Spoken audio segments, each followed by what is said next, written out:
तो जो गानों को हम छुआ करते थे ना, वो टच खत्म हो गया। आपके मोबाइल के टच स्क्रीन ने आपकी जिंदगी की सारी छुअन खत्म कर दी है। मुझे लगता है कि पूरी म्यूजिक इंडस्ट्री का वो प्रारूप बदल गया। एक जमाना था हम लोग कैसेट खरीदते थे, बिल्कुल, बहुत अच्छे तरीके से उसमें अपने मनपसंद गाने डब कराते थे, सहेज के रखते थे, म्यूजिक सिस्टम हेड साफ करते थे, कभी न्यूज़पेपर से। कोविड के दौरान जब दुनिया बंद पड़ी थी, रेडियो की लिसनरशिप 86% बढ़ गई थी। कि जब भी भगवान न करे कभी कोई ऐसी इमरजेंसी आए, पर जब भी वो इमरजेंसी आएगी, मुझे लगता है कि रेडियो ही है जो इंसान को इंसान से कनेक्टेड रखेगा। जब आप डेली शो करते हैं रेडियो पे, तो आपको हर दिन के लिए कंटेंट रेडी करना होता है। रेडियो को बनाया गया था युद्ध के दौरान, कम्युनिकेशंस के लिए। करने के लिए। फिल्में पहले 3-3 घंटे की होती थी, एक एक गाने 7-7, 8-8 मिनट के हुआ करते थे। आज 2.5 मिनट, 3 मिनट के गाने आते हैं, 1.5 घंटे की फिल्में होती हैं। हमारा पर्पस है कि हम जो भी वीडियो लेकर आएं वो आपके लिए नॉलेजेबल और इंसाइटफुल हो। इसके लिए हमें आपकी हेल्प की ज़रूरत है। आप हमारे चैनल को सब्सक्राइब करें और अपने फ्रेंड्स एंड फैमिली के साथ शेयर करें, सो दैट ज़्यादा से ज़्यादा लोग नॉलेजेबल हों। सो आरजे उमंग सर, रेडियो की शुरुआत कैसे हुई? हमने कभी कुछ प्लान नहीं किया था, ऑनेस्टली स्पीकिंग। बस हो गया। रेडियो की दुनिया में यहीं पटना शहर में जन्म हुआ, और कोई पूछता था क्या बनोगे, तो ज़्यादा कुछ पता नहीं था। पापा डॉक्टर थे, नाना जी एग्जीक्यूटिव इंजीनियर हुआ करते थे। यारपुर में हमारा बचपन गुजरा, वहीं से तो कुछ भी बोल दिया करते थे, ये बनेंगे वो बनेंगे, कभी कुछ सीरियस था ही नहीं। सीरियसनेस मुझे लगता है कि एक जो पहला फैसला लिया था कि 10th के बाद कि यार बायो नहीं पढ़ना।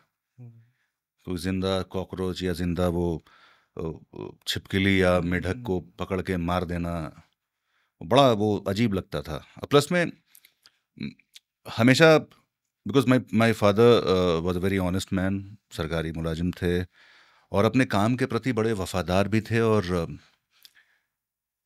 पैशन की वजह से उन्होंने मेडिकल सर्विस चुनी थी। क्योंकि उन्होंने डॉक्टर बनना इसलिए चाहा क्योंकि उनकी नानी की डेथ हुई थी डॉक्टर के अभाव में। तो बचपन से ही वो थेथर की लकड़ी होती है, उसके अंदर झाड़ू का सींक डाल के वो इंजेक्शन देते चला करते थे। And he was the first man from my village to become a doctor. मगर चूंकि जब आदमी बड़ा अपने काम के प्रति इतना पैशनेट होता है, तो अक्सर हम उनको मिस भी करते थे। कि हमने दिवाली में सब कुछ, वो हम लोग घरौंदा सजाते हैं ना, घर कुंडा, तो घरौंदा सजाएं, तैयारी है, पापा का इंतजार हो रहा है, पर कहीं किसी के यहाँ कोई हादसा हो गया, बाबूजी हॉस्पिटल में। बट ऑनेस्टली स्पीकिंग ऐसा कुछ था नहीं ना, डॉक्टर बनने का वैसा कुछ कभी रहा नहीं। तो हमने +2 लिया, सोचा इंजीनियर बनेंगे, औकात पता चल गई। 2 बार IIT का एग्ज़ाम भी देने गए। ये कौन से साल की बात है? ये sir once upon a time की बात है। 95 में मैंने +2 किया था। तो उस लिहाज से अब मेरी दाढ़ी का रंग भी थोड़ा जस्टिफाइड हो रहा है। बट हाँ, उस समय पहली बार में पता चल गया कि अब IIT बहुत दूर की बात है भाई। मगर उस समय क्या होता था कि हमारा TADA जो होता था, खर्चा होता था ना, वो एग्ज़ाम का एडमिट कार्ड हमारा परमिट होता था, वीज़ा होता था कि अब तो घूमना है, इस बार बेंगलोर सेंटर डालते हैं, निकलना है नहीं एग्ज़ाम, मगर बेंगलोर घूम के आ जाएंगे, चेन्नई घूम के आएंगे। तो उसी एग्जाम के बहाने थोड़ा बहुत जो भारत भ्रमण हमारा हुआ, लौट के बुद्धू घर को आए, एन कॉलेज में एडमिशन लिया।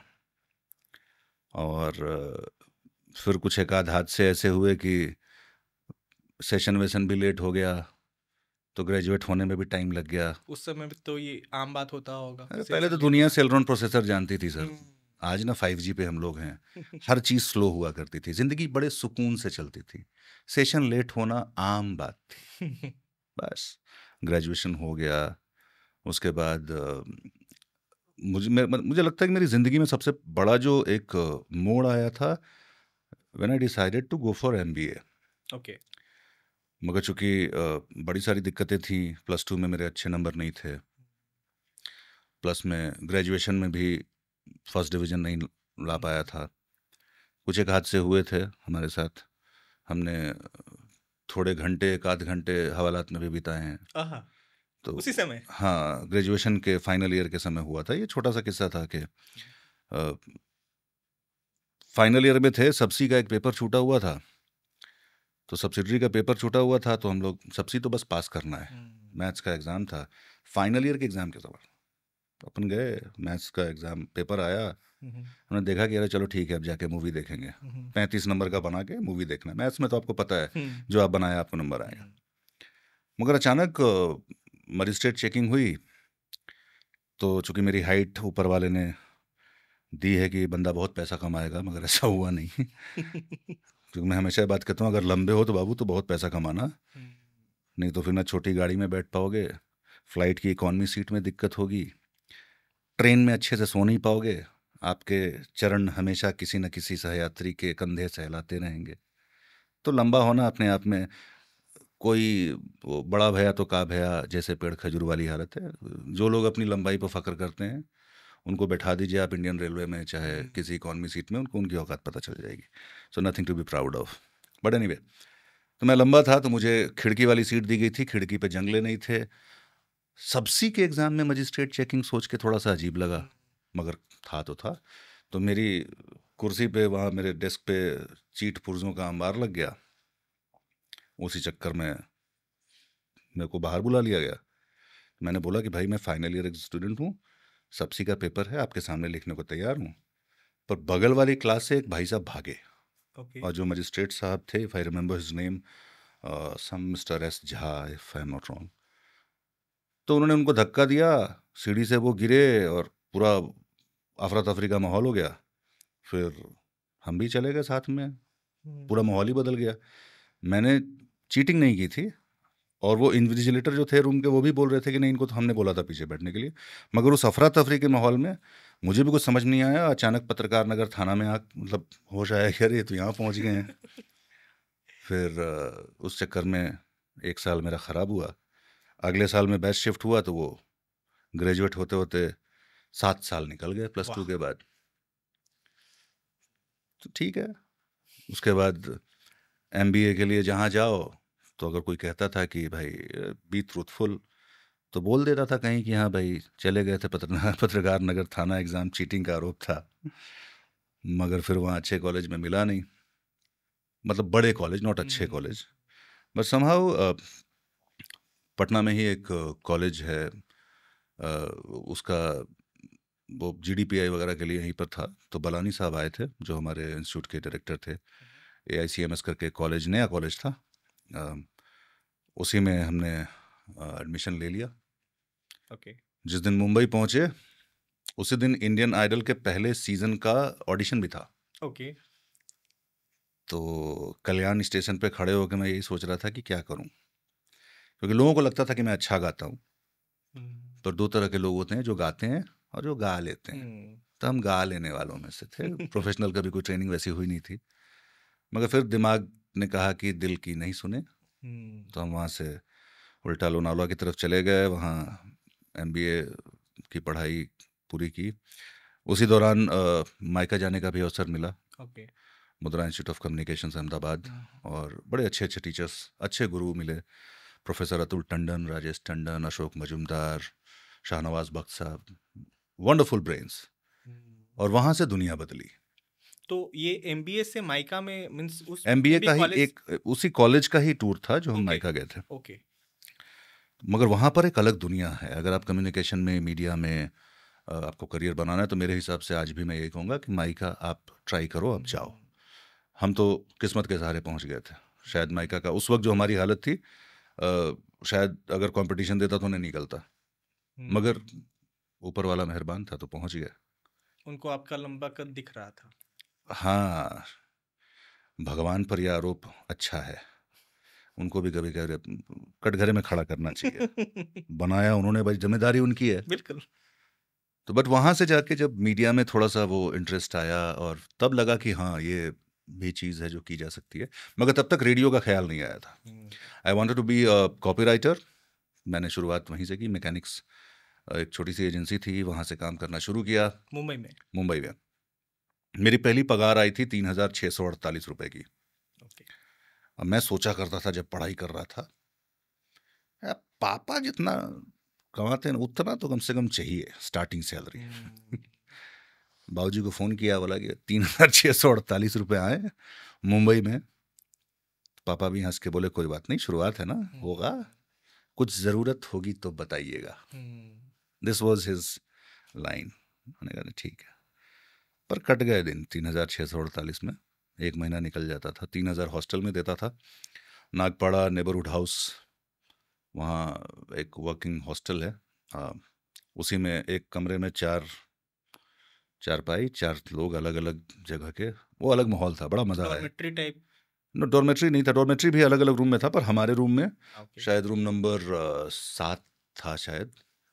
बड़ा रूम, बड़ी बड़ी खिड़कियाँ, बगल में चर्च, बड़ी खूबसूरत। मुझे वो छत बड़ी अच्छी लगती थी चर्च की। सोफिया जुबैर रोड सुबह सुबह निकल के जाइए तो मुंबई बड़ी खूबसूरत अलग लगती थी। तो वहीं पर हमने काटे अपने दिन, मज़ा आया। बाद में सैलरी बढ़ी तो कभी लगा भी कि चलो एक कहीं और शिफ्ट हो जाते हैं, मगर वो दोस्ती बन जाती है। वहाँ मिलिंद था, वहाँ बहुत सारे लोग मिले। वो दोस्त आज भी हैं कनेक्टेड? नहीं, फिलहाल अब बहुत कम लोगों से, क्योंकि मीडिया आपसे एक चीज़ छीन लेता है। 24/7 रेडियो। लोगों को आज भी लोग पूछते हैं कि क्या यहाँ पार्ट टाइम का कुछ है क्या। मैंने कहा ना भाई, मीडिया में अगर आपको आना है, किसी भी क्रिएटिव फील्ड में, आपके अंदर वो पैशन है तब आप सर्वाइव कर पाओगे। पर आज की दुनिया कुछ और है, लोग फैशन के लिए रेडियो में आते हैं, पैशन के लिए कोई नहीं आता। बिल्कुल। बट एनीवे, तो वहाँ पर चीज़ एड एजेंसी में थोड़ी गाड़ी निकली। वहाँ पर क्या होता था कि 3,000 रुपये आप देते थे हॉस्टल में, तो एक टाइम का खाना हॉस्टल पे होता था। 125 रुपये का मंथली पास मिलता था बस का, बचते थे 500 रुपये के आसपास। तो महीना कट गया, निकल गया। थोड़े बहुत शौक भी उसमें से पूरे कर लेते थे, क्योंकि जो भी लेट तक रहता था एजेंसी में उसको ऑन द हाउस नाश्ता मिलता था। तो वो हमारा डिनर हो जाता था। वो स्ट्रेटेजिकली थोड़ा लेट तक रुक कर दबा के ओवर टाइम का अच्छा फ़ायदा उठाओ। फिर थोड़ा सा काम अच्छा हुआ तो फिर हम आगे बढ़े, मगर लगा कि एड एजेंसी की दुनिया में जो पैसा मिलता है फिलहाल, तो उतने में सर्वाइव करना मुश्किल होगा, क्योंकि उम्र हो गई थी अब 27-28, तब तक मेरी एज हो गई थी। तो लगा कि थोड़ा तो कुछ सॉलिड कमाया जाए। तो then I joined Citi Financial. वहाँ पर अच्छे दोस्त बने, आज भी कायम हैं, और वहाँ से ज़िंदगी थोड़ी अच्छी हो गई। वहाँ भी लोग कभी कभी ऐसे ही हंसी मजाक में बोलते थे, यार तेरी आवाज़ अच्छी है, तुम ये क्यों नहीं करते, वो क्यों नहीं करते। तो एक दिन मन हुआ कि चले। मैंने अपनी ड्रीम बाइक ली थी, फटफटी बुलेट। तो मुंबई में? हाँ। ओके, आपने खरीद लिया?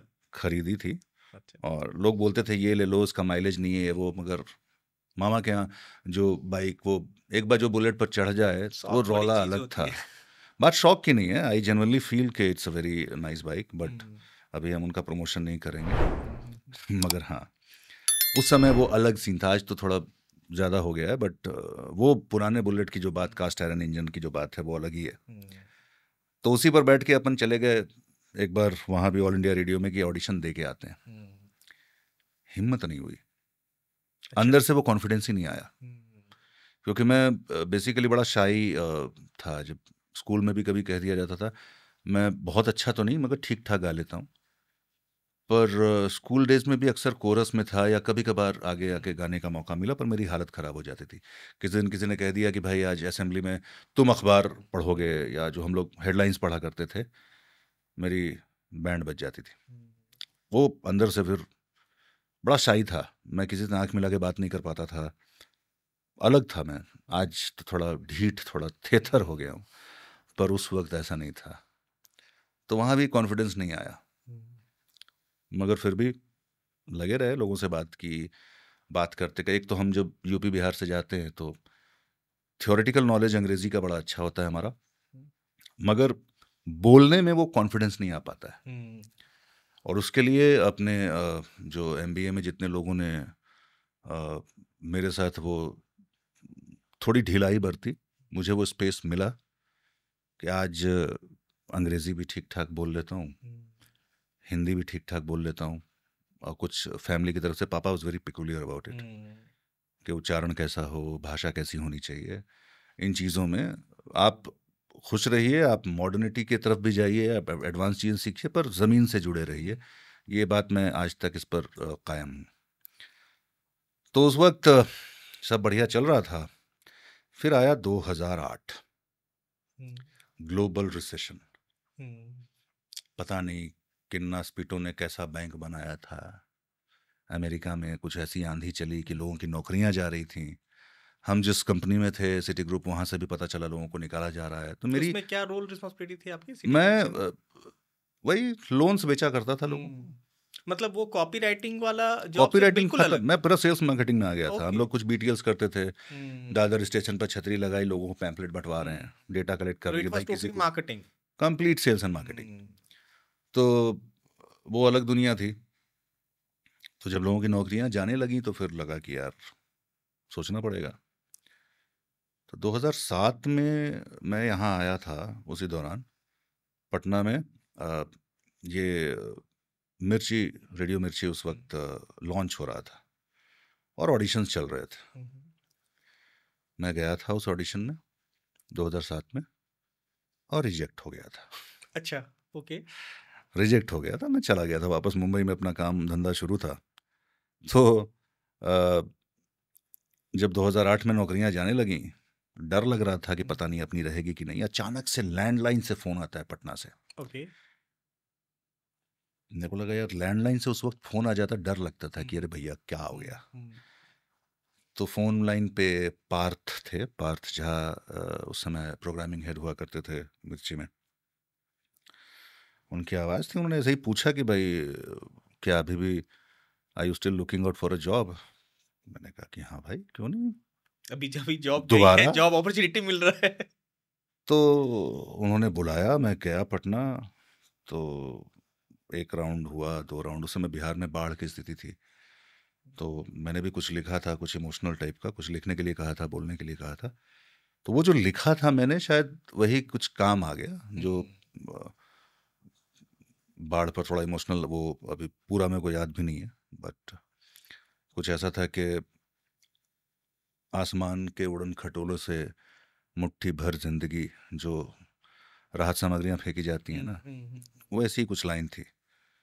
तो उस लाइन ने शायद मुझे रेडियो में एंट्री दिलाई। तब तक मैं 30 साल का था।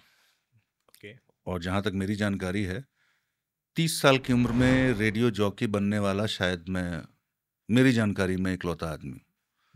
क्योंकि आरजे जो भी बनता है वो काफ़ी यंग एज में शुरू हो जाते हैं। उनका सफ़र बहुत पहले शुरू होता है। पर मैं पूरा दिन दुनिया भटक भटक के वापस लौट के बुद्धू घर खुआए। पटना में जन्म हुआ था, घूम फिर के वापस मुंबई। सब यही बोलते थे, मुंबई छोड़ के पटना क्यों जा रहे हो।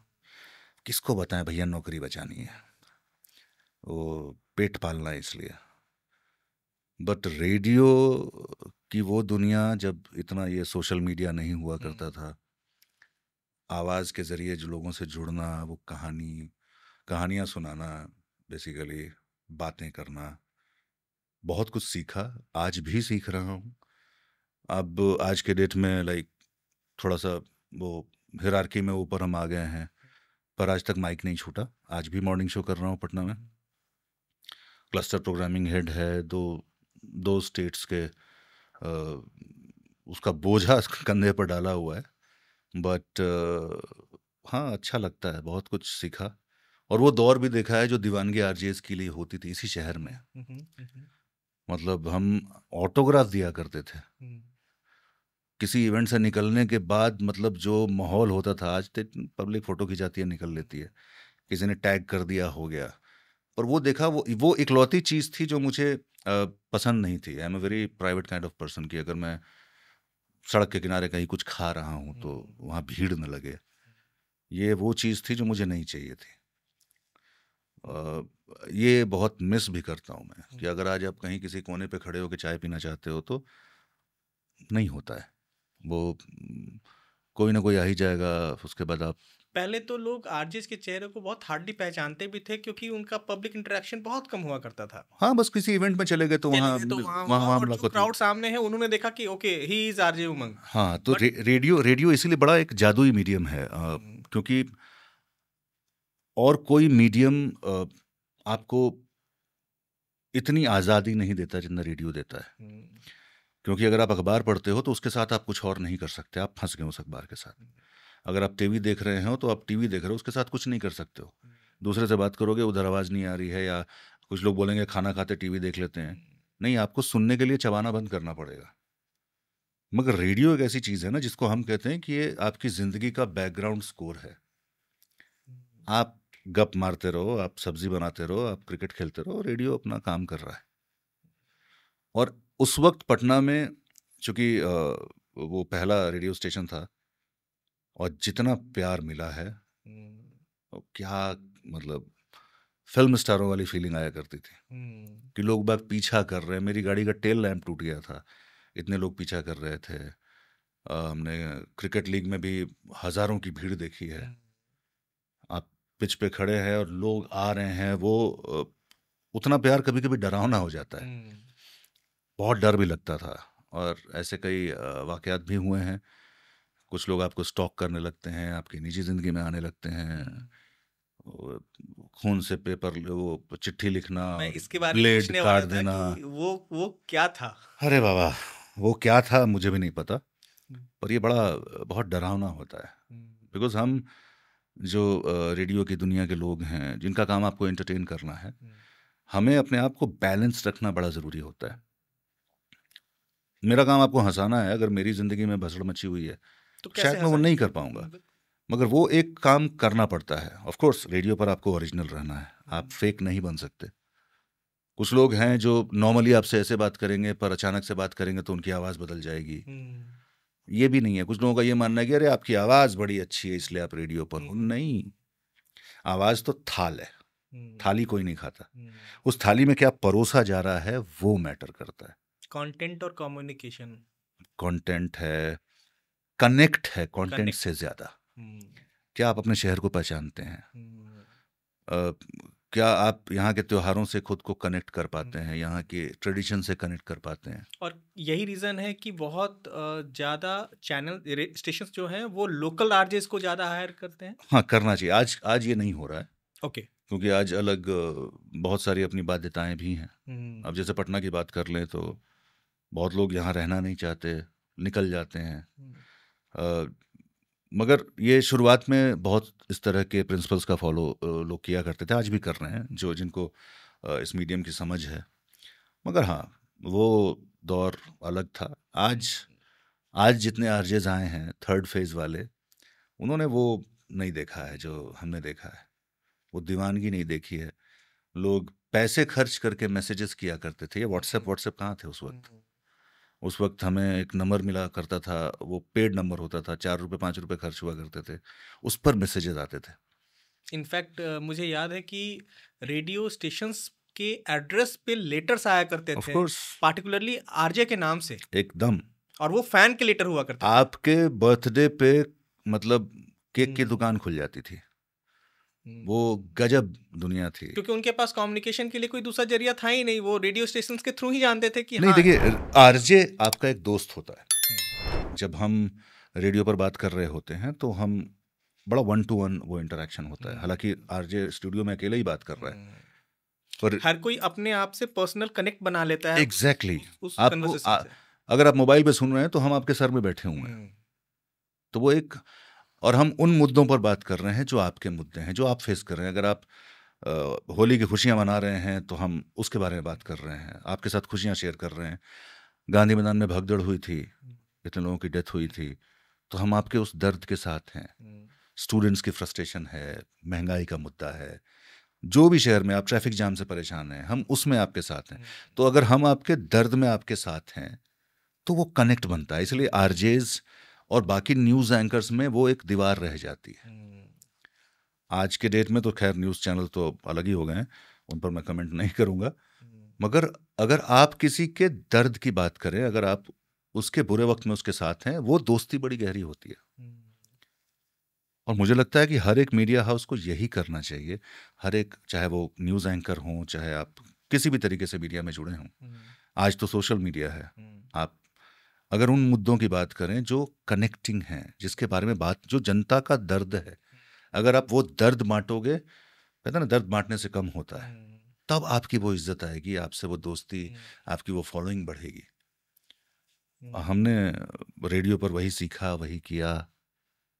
लोग बाग सोचते हैं कि रेडियो पर कुछ अलग बोलना चाहिए, नहीं, आप जैसे नॉर्मली बात करते हैं वैसे ही बात करें। डे टू डे लाइफ की story, day to day life का एक्टिविटी, बस जिंदगी भाई, आज फंसे हुए थे डाकबंगला जाम पे, ये हुआ, वहाँ ये हो रहा है, ये मरीन ड्राइव बन गया है अपना, गंगा पथ, तो सब हम लोकल चीज़ें ही तो शेयर कर रहे हैं।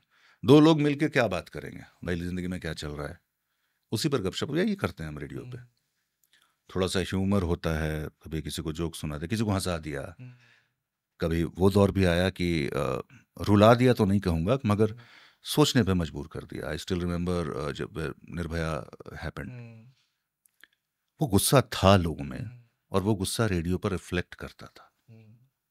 आज अगर आप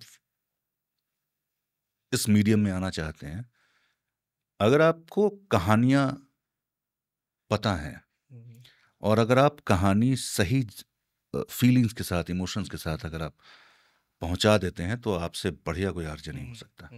कोई ज़रूरी नहीं है कि आवाज़ बैरीटोन हो, पतली आवाज़ हो, क्योंकि ये भी तो फैक्ट है कि अमिताभ बच्चन साहब की आवाज़ भी एक ज़माने में रेडियो ने रिजेक्ट कर दी थी।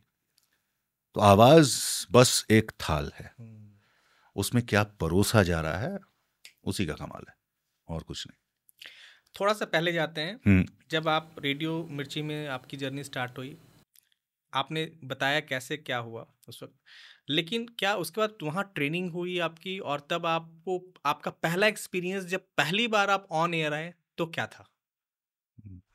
गलतियां की थी, खतरनाक। आप ऐसे बात कर रहे हो, पर आपके सामने एक बड़ा सा कंसोल रख दिया जाए, 3-4 कंप्यूटर रख दिया जाए, वो मशीनों को संभालना, वो थोड़ा सा मुश्किल है। मैं ये नहीं कहूँगा मेरी वैसी कुछ फॉर्मल ट्रेनिंग हुई थी, नहीं, आरजेइंग की कोई ट्रेनिंग कम से कम मेरी नहीं हुई। मैंने ज्वाइन किया था नवंबर के महीने में, और फ़िलहाल यहीं पर लोगों से इंटरेक्ट करता रहा। फिर कुछ 15 दिन कलकत्ता गया था, वहाँ अच्छे लोगों से मुलाकात हुई, रेडियो के प्रोफेशनल्स थे। मीर मॉर्निंग शो किया करते थे उस वक्त कलकत्ता मिर्ची में, and what a man he is, मज़ेदार। बहुत लोग थे वहाँ, शावनी थी, मिर्ची में अच्छे खासे दोस्त मैंने बनाए थे, आज भी कायम हैं वो सारे। तो उनको देख के सीखने की कोशिश हुई। फिर जब मुझसे पूछा गया कौन सा शो करोगे, तो मैंने कहा रात का शो करूँगा। ओके। सुबह उठना भाई साहब, पापियों के बस की बात नहीं है, और हमारे भी कर्म कुछ शायद वैसे ही थे, पर शायद ऊपर वाले को कुछ और मंजूर था। पिछले 16 सालों से पटना का मॉर्निंग क्लॉक बना के रखा है। सुबह सुबह बचपन में कविता पढ़ता था कि चिड़ियों के जगने से पहले खाट छोड़ उठ गया किसान। आज वही है, और इस फील्ड में छुट्टियां नहीं है, क्योंकि जिस दिन आपकी छुट्टी है उस दिन आप मस्ती के मूड में हैं। जब आपको मस्ती चाहिए तो रेडियो आपके साथ है। तो रेडियो पर या किसी भी मीडिया हाउस में हर रोज़ शाम को आप 9 बजे आप प्राइम टाइम खोलें किसी टेलीविज़न पे, तो आपको न्यूज़ एंकर अपना काम करता हुआ नज़र आ जाएगा। बिल्कुल बिल्कुल, ये चीज़ें हैं, और सुनने को मिलता है फैमिली से, हर की के तोहरे नौकरी बा, छुट्टियां मिलत नहीं खे। कैसे बैलेंस करते हैं आप अपने पर्सनल लाइफ और करता ही नहीं प्रोफेशनल हूँ, लाइफ? इस लड़ाई में मत पड़िए, ऑन दी, मतलब गो विद द फ्लो एकदम। यार कितनी लड़ाइयाँ लड़ोगे आप? आपको हर चीज को एक्सेप्ट करके चलना है। ये वर्क लाइफ बैलेंस, ये बैलेंस, वो बैलेंस, बड़े खूबसूरत शब्द हैं, जिन्होंने लिखे हैं कुछ सोच के लिखे होंगे, पर मैंने अपनी जिंदगी में वैसा कुछ, काम है तो काम है, बात खत्म, और जब आराम है तो खतरनाक आराम। बट आराम ही तो नहीं है ना आरजे के, आराम निकालना पड़ता है सर, दुनिया, सांस भी आपको लेनी पड़ती है, हवा खुद नहीं जाती है, वो करना पड़ता है। जिंदगी में कुछ होता नहीं है, अगर आप ठान लेंगे, जैसे हमने ठाना कि भाई हमको छुट्टी जानी है, तो हम फिर चले जाते हैं। मगर हाँ, उस छुट्टी को प्लान करना पड़ता है, ऐसे ही नहीं ले सकते। और टाइमिंग का खेला बड़ा ख़राब है। 7 बजे शो ऑन है, 2 गानों के बाद बोलना है, और आप पहुंचे हुए हैं, और आपको ये गेस करना है कि आज मेरा शहर क्या सोच रहा होगा, क्योंकि radio is not for surprises. आपको वो नब्ज़ पकड़नी पड़ती है कि आज शहर के दिमाग में क्या है, किसके बारे में बात करें, तो सब बात करेंगे। अदरवाइज आपने कुछ ऐसा सोच लिया, यहाँ से बैठ के लॉस एंजलिस में कुछ और बात कर रहे हैं, कोल्ड प्ले की बात कर रहे हैं हम, मान लीजिए पटना में, कितने लोग जानते हैं? किसी को समझ नहीं आएगा, वो लोग फ्रिक्वेंसी बदल देंगे और हमारी ज़िंदगी बस उस एक बटन पे चलती है, नेक्स्ट, अगला स्टेशन बजने लगा, आप ख़त्म। तो ये नर्व्स पकड़ना बड़ा बड़ा ज़रूरी है, भाषा को पकड़ना बड़ा ज़रूरी है, पढ़ना बहुत ज़रूरी है, लोगों की ज़िंदगियों में झांकना, वो समझ रखना, वो बहुत ज़रूरी है। जब आप डेली शो करते हैं रेडियो पे, तो आपको हर दिन के लिए कंटेंट रेडी करना होता है। जैसे आज कंटेंट क्रिएशन एक बहुत बड़ा फील्ड बन गया है, लोग कंटेंट क्रिएशन बड़े प्राउडली बोलते हैं, लेकिन मेरा मानना है कि रेडियो पे कंटेंट क्रिएशन बहुत पहले से चलता हुआ आ रहा है, क्योंकि आपको डेली नई बात करनी है लोगों से, और वो बात करनी है जो उनके डेली लाइफ में हो रहा है। तो आप कंटेंट क्रिएशन की जर्नी को बहुत पहले से जी रहे हैं।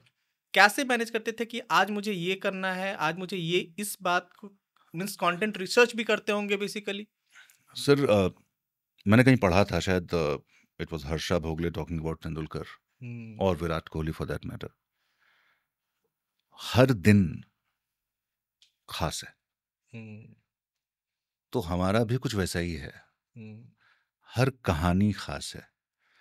और मुझे लगता है कि अगर आप, मैंने बोला कि पैशन अगर आपके अंदर है तो आपको कहानियां नजर आती हैं, और अगर आप फैशन के लिए आए हो तो आपको बस कुछ चीजें नजर आती हैं।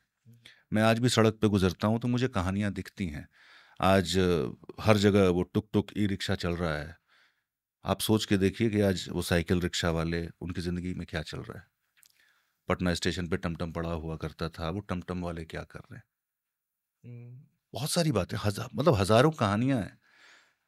किसी सड़क किनारे चाय वाले को देखिए, उसकी मेहनत, 45 डिग्री की गर्मी में हम कोस रहे हैं, एसी काम नहीं कर रहा है, वो मजदूर पेड़ के नीचे सो रहा है, उसकी कहानी जानिए।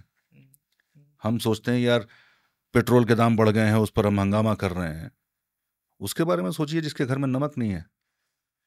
तो कहानियों की कोई कमी नहीं है, अगर आपने पढ़ी है कहानियां, अगर आप ह्यूमन इमोशन को समझ सकते हैं तो समझ सकते हैं। कहानियां तो रिपीट भी की जाती है, हमने भी की हैं। अब नया ट्रैफिक का तो कुछ ला नहीं सकते हैं वही दर्द है। तो कभी कभी पुराने दर्द पर बात करने में भी अच्छा लगता है, तो वो भी हो जाता है, नॉस्टैल्जिया हो जाता है। मगर मुझे लगता है कि content it's very natural thing. अभी बहुत सी कहानियां, मतलब लाखों करोड़ों कहानियां होंगी जो अभी भी अनकही हैं, वो पहलू बाकी है। फॉर इंस्टेंस अगर हम रामचरितमानस की बात करते हैं तो हमें पता चला कि रामायण में जो राम का किरदार है उसकी जिंदगी में क्या क्या हुआ। कई किरदार थे, आप सिर्फ कौशल्या के पर्सपेक्टिव को समझना शुरू कीजिए। वो 14 साल कौशल्या के लिए कैसे थे, एक दिन कैसे गया, स्टोरी क्रिएट करेगा, वो एक अलग कहानी तैयार हो जाएगी। तो कहानियों की कमी नहीं है, सुनने वाले भी बैठे हैं और बोलने वाले भी बैठे, तो कुछ है ही नहीं इसमें कंटेंट क्रिएशन। मगर आज कंटेंट क्रिएशन के नाम पे बहुत कुछ ऐसा भी हो रहा है जो नहीं होना चाहिए। आई तो स्टिल ओपनली से कि इंस्टाग्राम शुड बी नाउ 18+, अब 12+। मैं भी एग्री करता हूँ। और लोगों, मतलब बड़ा अजीब लगता है, हम जिस धरती पर बैठे हैं, बिहार की धरती, कई ऐसे किस्से अभी मैं छेड़ सकता हूँ, उस पर डिबेट हो सकती है, उस पर रिसर्च हो सकती है। With due respect to Shivaji Maharaj, हमने सम्राट अशोक को उतना ऊपर क्यों नहीं उठाया, कहाँ चूक रह गई। आज बाबू कुंवर सिंह की बात बिहार के बाहर शायद ही कहीं होती होगी, क्यों लोग जानते होंगे, हार्डली उनको जानते होंगे, कहाँ चूक रह गई। हमने अपने नेशनल एम्ब्लेम में बिहार को बिठाया। आज नालंदा यूनिवर्सिटी को रिनोवेट कर रहे हैं हम, कहाँ थे हम। हाँ, कौन पढ़ता है प्रेमचंद को आज की डेट में, कहाँ है दिनकर। हमारे यहाँ के इसी मिट्टी के प्रोफेसर्स की किताबें पढ़ के लोग IIT मेडिकल निकाल रहे हैं, और हमारी अपनी यूनिवर्सिटीज़ की हालत क्या है। तो बहुत कुछ है कहने के लिए, आदमी कहता चला जाएगा। और रेडियो की सबसे अच्छी बात, बोलने के पैसे मिलते हैं बिल्कुल, गप मारने के लिए पैसे मिले तो और क्या चाहिए। 2008 में आप मिर्ची के साथ थे, अभी आप रेड FM के साथ में हैं। जी 2008 से 2024 की जो जर्नी अपनी देखते हैं आप, कैसे रेडियो इवॉल्व हुआ, क्या क्या क्या चेंजेस आप देखते हैं उसमें, पहले का क्या था, अब का क्या है? देखिए, मुझे लगता है कि पूरी म्यूज़िक इंडस्ट्री का वो प्रारूप बदल गया। आपको याद होगा, जितने लोग हैं अभी यहाँ पर भी बैठे हैं कैमरे के पीछे भी, एक ज़माना था हम लोग कैसेट खरीदते थे, बिल्कुल, बहुत अच्छे तरीके से। उसमें अपने मनपसंद गाने डब कराते थे, सहेज के रखते थे, म्यूज़िक सिस्टम हेड साफ़ करते थे, कभी न्यूज़पेपर से, कभी रुमाल थूक लगा के साफ़ कर दिया, कभी डिटॉल लगा कभी के डिटॉल टोनर लगा के साफ़ कर टोनर। दिया, कभी एक कैसेट साफ़। एक फिजिकल कनेक्शन हुआ करता था हमारे यहाँ।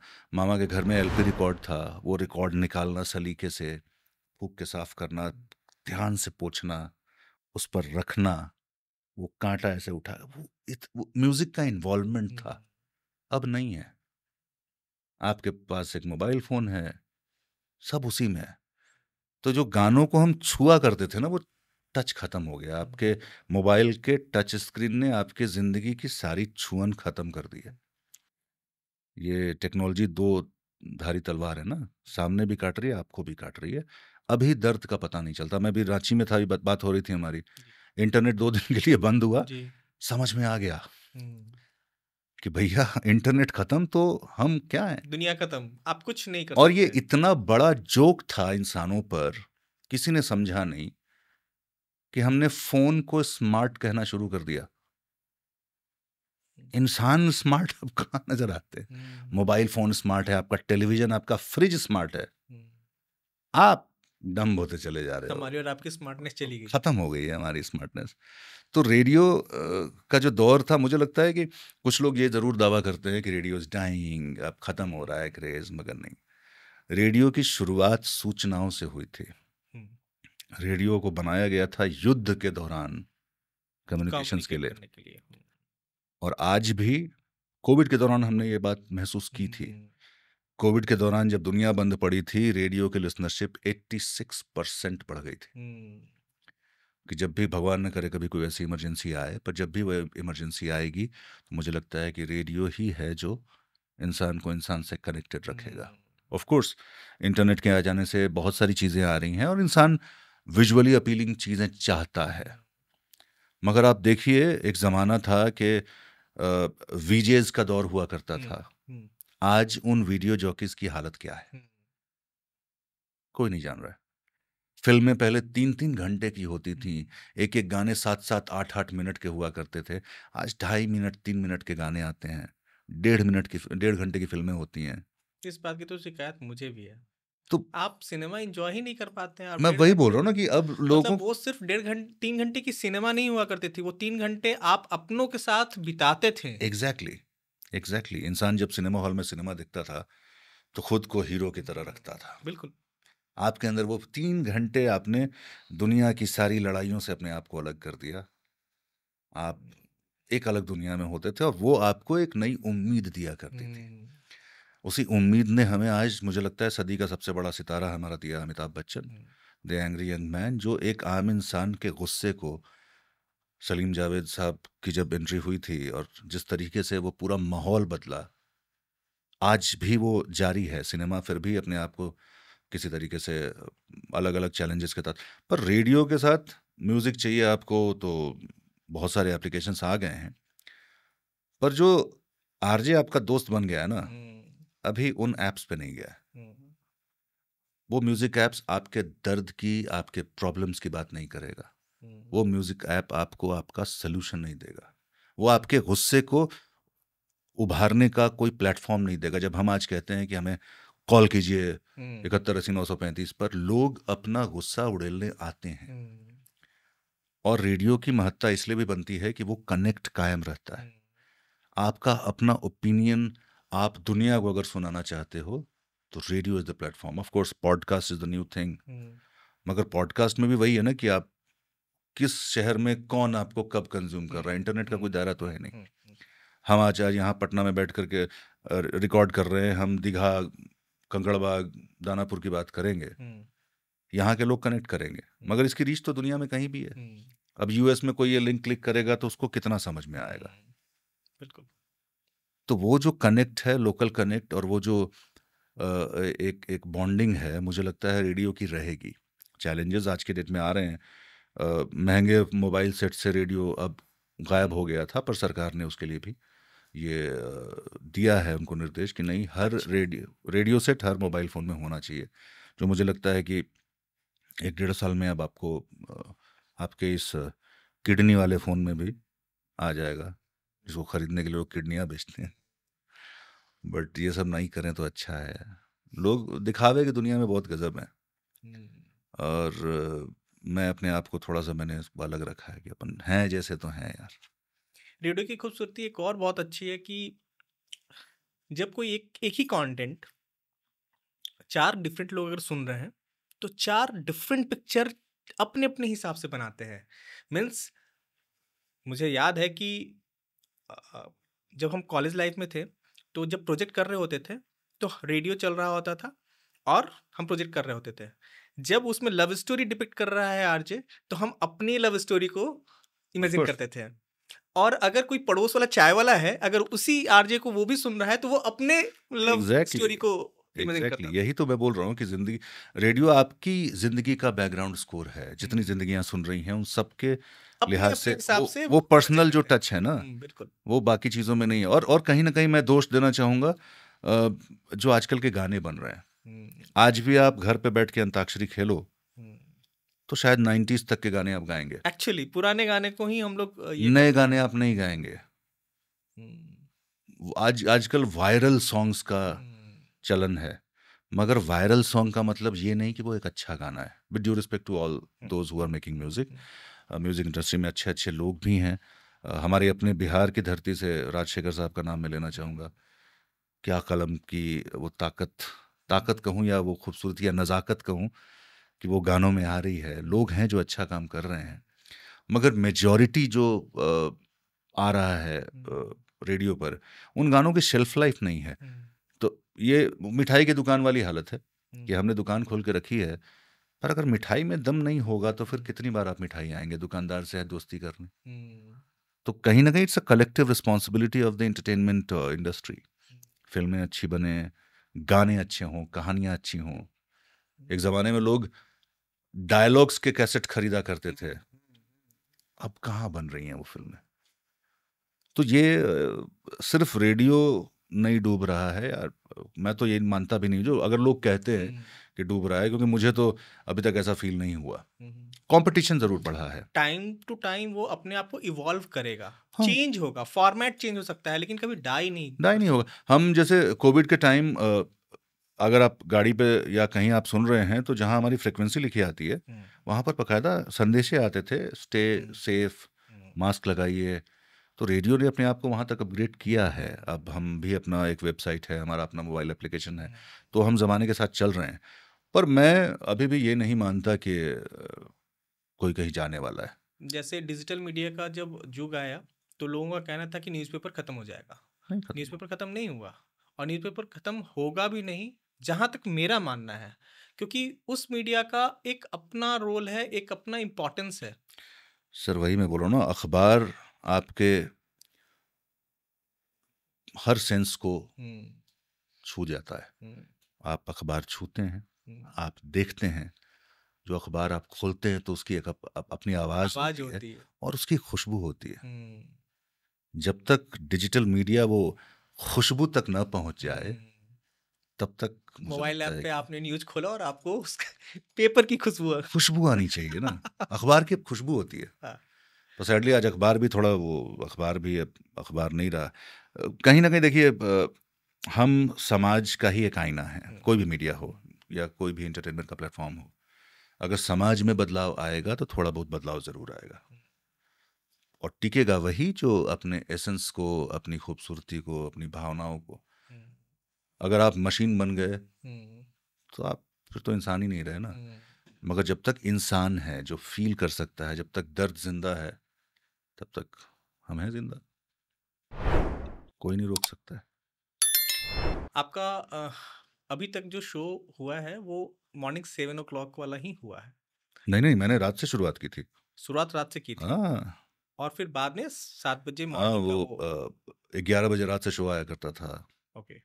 तो रात का शो किया, फिर आफ्टरनून स्लॉट में आया, टोटल फिल्मी करके एक शो हुआ करता था, उसके बाद मॉर्निंग में आया मैं।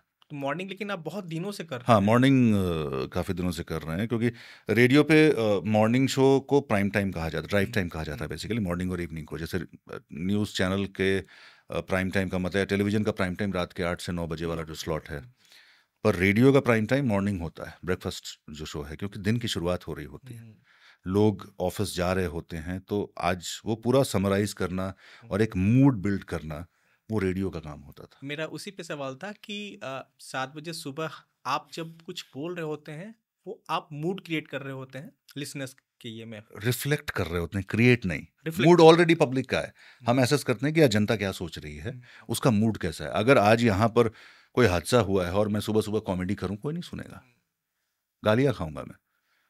तो रात को सोने से पहले या सुबह स्टूडियो आते आते आपको अंदाज़ा हो जाता है कि शहर का आज मूड कैसा है। अगर आप बहुत खुश हैं तो हम आपकी खुशियों में आपके साथ हैं, अगर आप दुखी हैं तो हम उस दुख को कम करने की पूरी कोशिश करेंगे।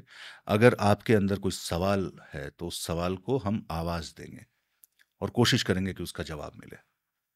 और ये हुआ भी है, मतलब वी हैड हेल्ड अकाउंटेबल, हमने मिनिस्टर्स हों, चाहे आईएएस अफसर्स हों, हमारे आईपीएस हों, डीजीपी हों, सबको रेडियो पर स्पेस दी है। एक आम इंसान की आवाज़, उसका सवाल और उसके जवाब। हम ये दावा नहीं करते कि हम सोल्यूशन प्रोवाइडर हैं, मगर आवाज़ तो उठाते हैं भाई, बजाते हैं हम तो। आज तो रेड एफएम कहता है भैया बजाते रहो, तो हम बजाते हैं। और इसी वजह से किसी तरह का कोई परफॉर्मेंस प्रेशर आपके ऊपर में नहीं आता होगा, क्योंकि मेरा सवाल एक्चुअली कंप्लीट यही था कि मॉर्निंग का जो टाइम होता है उस वक्त आदमी अपने मूड को तैयार कर रहा होता है अपने पूरे दिन को जीने के लिए, और उसमें अगर आरजे एक बहुत ही अच्छा रोल प्ले करता है तो उसका वो दिन बहुत अच्छा जाता है। तो क्या ये आपके ऊपर परफॉर्मेंस प्रेशर रहता है कि कुछ गड़बड़ हो गया तो मैं अपने लिसनर्स, अपने फैंस का दिन खराब नहीं, कर सकता हूँ? वो देखिए, आज भी जब माइक ऑन होता है सुबह ना, तो पेट में वो होता है बटरफ्लाइज इन द स्टमक, वो हमेशा रहता है। क्योंकि कहीं ना कहीं ये जो हल्का सा वो क्या बोलूं, डर कहिए या जो भी कहिए, वो आपको भी अलर्ट रखता है। ओवर कॉन्फिडेंट होना, ओवर कॉन्फिडेंस होने में, तो हम ओवर कॉन्फिडेंट बहुत कभी नैरो लाइन है दोनों के बीच, बहुत आज की पब्लिक बड़ी बहुत हम तो बिंदास नहीं है, आपको वो ह्यूमिलिटी आती है। आप हमेशा मतलब रेडियो पर हम अपने आप को सुनने वाले से थोड़ा कम ही रखते हैं आप, क्योंकि भाई जो सुन रहा है उसको ज़्यादा अहमियत दी जानी चाहिए, वो वही किया करते हैं हमेशा। और जितने लोग रेडियो ज्वाइन करना चाहते हैं उनको भी मैं गाहे बगाहे जब भी मिलता हूँ, कभी कोई कॉलेज ग्रुप आ जाता है स्टूडियो या कभी हम चले जाते हैं, तो हम यही कहते हैं कि भैया ओरिजिनल रहो, और अगर पैशन है तब आओ।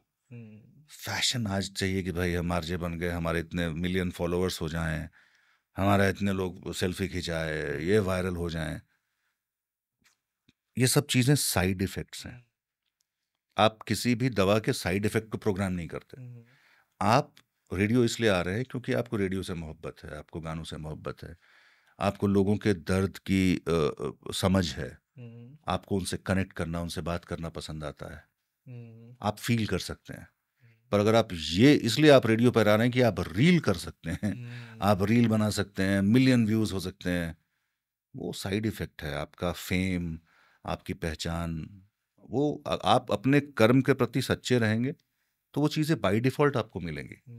अमिताभ बच्चन ने कभी इसलिए काम नहीं किया होगा कि उनको बहुत सारे प्रशंसक चाहिए, उनको एक्टिंग करनी थी, उनको अलग किरदार निभाने थे।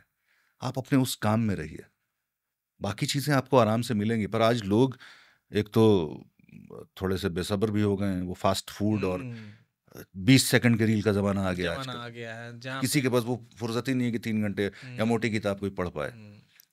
तो जब तक जिंदगी में सब्र नहीं होगा ना, फास्ट बाइक्स खरीदते हैं लोग, आप किसी तेज बाइक पर बैठे हैं, किसी घाटी से धाए से निकल जाएंगे आप, आपने वो घाटी इंजॉय नहीं की।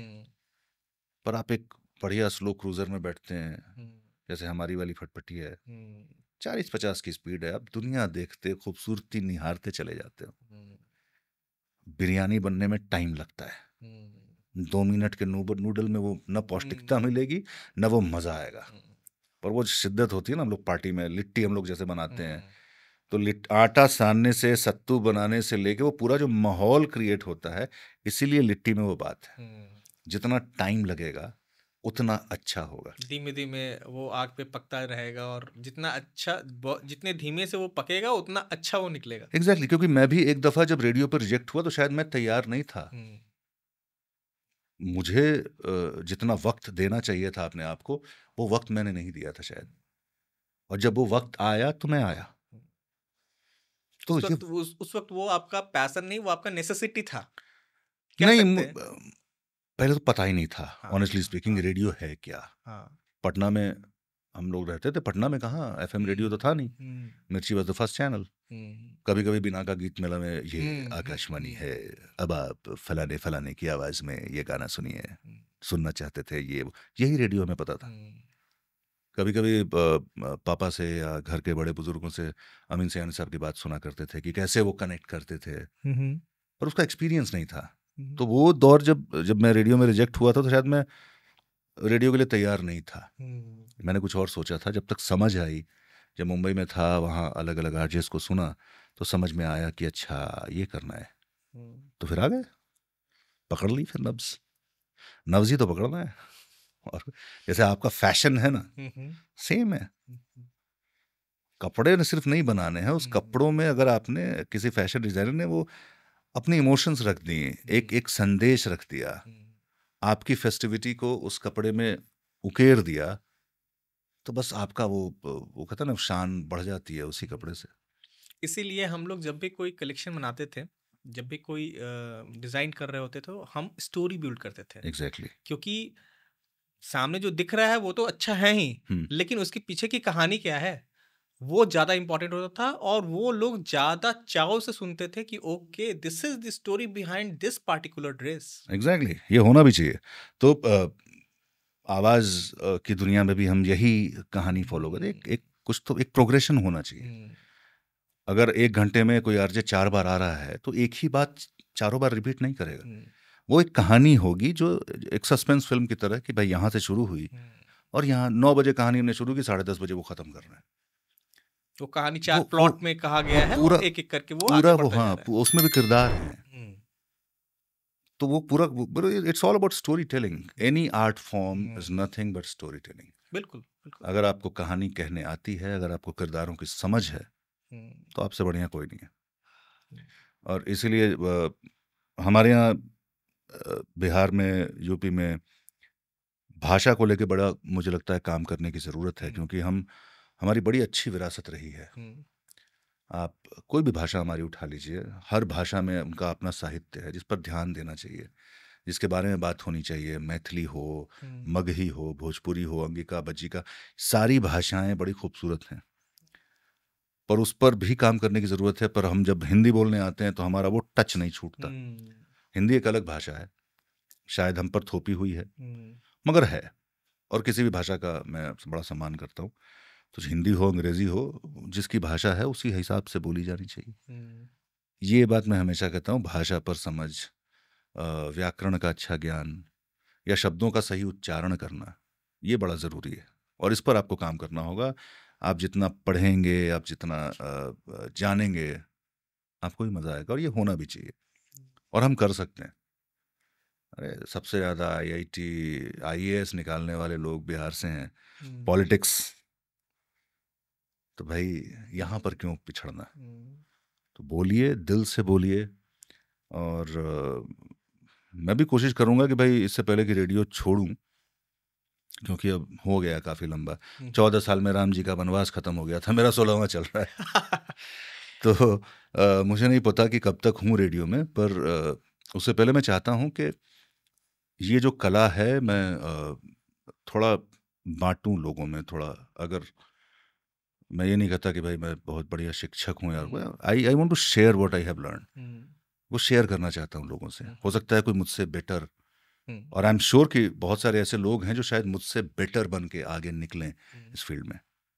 तो मेरे पास जो ज्ञान है, मैं चाहता हूँ लोगों को दे के जाऊँ, और कभी ऐसे ही किसी पॉडकास्ट के माध्यम से या कोई वर्कशॉप ज़रूर करूँगा। और जितने लोग ये वीडियो देख रहे होंगे या सुन रहे होंगे, तो मैं चाहूँगा आप कमेंट करके बताइए अगर आपको बोलने की कला के बारे में अगर आप इच्छुक हैं जानना, तो प्लीज़ जुड़िए, हम कुछ करेंगे, उसके लिए कुछ प्लान किया जाएगा।